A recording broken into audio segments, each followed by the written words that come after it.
This is Dr. Kristen Loring-Brennan's essay on Smart History and Khan Academy on the golden jade crown from the Silla Kingdom in Korea. All that glitters was gold in ancient Korea. In the 5th and 6th centuries, the Korean peninsula was divided between 3 rivaling kingdoms. The most powerful of these was the Silla Kingdom in the southeast of the peninsula. Chinese emissaries described the kingdom as a country of gold, and perhaps they'd seen their crowns adorned with shimmering gold and jade. Although their fragile gold construction initially led some to believe that these crowns were made specifically for burial, recent research has revealed that they were also used in ceremonial rites of the Silla royalty during the Three Kingdoms period between 57 BCE and 76 Common Era. Prior to the adoption of Buddhism, Koreans practiced shamanism, which is a kind of nature worship that requires the expertise of a priest-like figure or shaman who intercedes to alleviate problems facing the community. Silla royalty upheld shamanistic practices in ceremonial rites such as coronations and memorial services. In these sacred rituals, the gold crowns emphasized the power of the wearer through their precious materials and natural imagery. Worn around the forehead, this tree-shaped crown, daiguan, is the headband type found in the south in royal tombs at the Silla capital of Gyeongju. Between the 5th and 6th centuries, Silla crowns became increasingly lavish with more ornamentation and additional, increasingly elongated branch-like protrusions. In this crown, 3 tree-shaped vertical elements evoke the sacred tree that once stood in the ritual precinct of Gyeongju. The sacred tree was conceived of as a world tree, or an axis mundi that connected heaven and earth. 2 additional antler-shaped protrusions may refer to the reindeer that were native to the Eurasian steppe that lies to the north of the peninsula. Attached to the branch-like features of the crown are tiny gold discs and jade ornaments called gogak.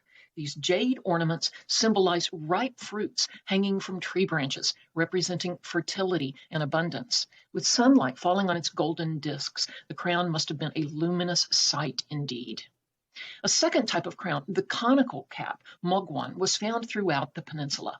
Although it was initially thought to be an internal component of the headband crown, mural paintings like this one over here show that it was worn independently over a top knot to proclaim the rank and social status of its wearer. The cap was secured to the head with double straps under the chin, as indicated by the small holes on either side along the cap. Appendages in the shape of wings, feathers, or flowers often were used to accessorize the crown, and these ornaments tended to be geographically specific to each kingdom. Eurasian connections. The Silla crown demonstrates cultural interactions between the Korean peninsula and the Eurasian steppe to the north. Thousands of miles of grassland that stretches from Central Europe through Asia. Scytho-Siberian peoples of the Eurasian steppe created golden diadems similar to the Silla crown, such as a crown from Tilla Tepe, an archaeological site of 6 nomad graves that contained objects known as the Bactrian Horde in modern-day Afghanistan. With 5 tree-shaped projections, flower ornaments, and reflective discs, the Tilla Tepe crown can be compared with the natural imagery and radiant gold of the Silla crown. Though separated by many miles and by centuries, both crowns attest to shamanic beliefs prevalent among the nomadic cultures of the Eurasian steppe. Though their use of gold and practice of shamanism related to the northern steppe cultures, the Silla royalty adopted the burial customs of the Chinese by burying their elite in mounded tombs, similar to what we saw with the Lady Dai tomb. In Chinese burials, objects that were important in life were often taken to the grave.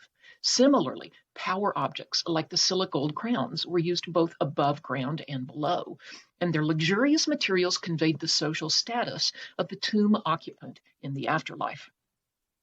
In addition to crowns, belts, earrings, other jewelry were placed in Korean tombs during the Three Kingdoms was to represent the rank and identity of the wearer. This gold belt, for instance, was made for the burial of a Silla king. It was like a tool belt or a charm bracelet with pendants that dangled from its band of interlinked square plates and entwining dragon openwork. Some objects were practical, such as knife sheaths and needle boxes, which evoked nomadic life on the Eurasian steppe. Others were symbolic, such as the comma-shaped ornaments seen on the Silla crown or miniature fish, which may have been charms to avert evil. The materials of the belt also corresponded to social status. For example, tombs of the Silla royalty had gold belts, while the nobility in other regions of the peninsula had silver or gilt bronze belts. Korea and the Silk Road, stretching from the Mediterranean to the Silla Kingdom at the tip of the Korean peninsula. The Silk Road connected a vast terrain of ancient cultures. While the Silla Kingdom shared shamanism with the Eurasian steppe and burial customs with China and Japan, the Silk Road was a main route for conveying materials, techniques, and ideas from as far away as Rome. Luxury objects in tombs of the Silla elite, such as these earrings, are made of gold and decorated with stylized foliage that resembles the Silla crown. 2 tiers of leaf-shaped ornaments dangle from double loops, adorned with floral motifs, continuing the imagery of the sacred world tree. However, a closer look at the thick upper loop of each earring reveals the technique of granulation. Metalworking techniques, such as granulation, a technique whereby a surface is covered in spherules or granules of precious metal, and filigree, seen in the Mediterranean, appear to have traveled along the Silk Road. Silla tombs also contained other objects, such as Roman glass bowls and ewers, which reveal the extent to which luxury materials traveled via the Silk Road. These prized imports clearly inspired new forms of Korean-made luxury goods for use in both life and death.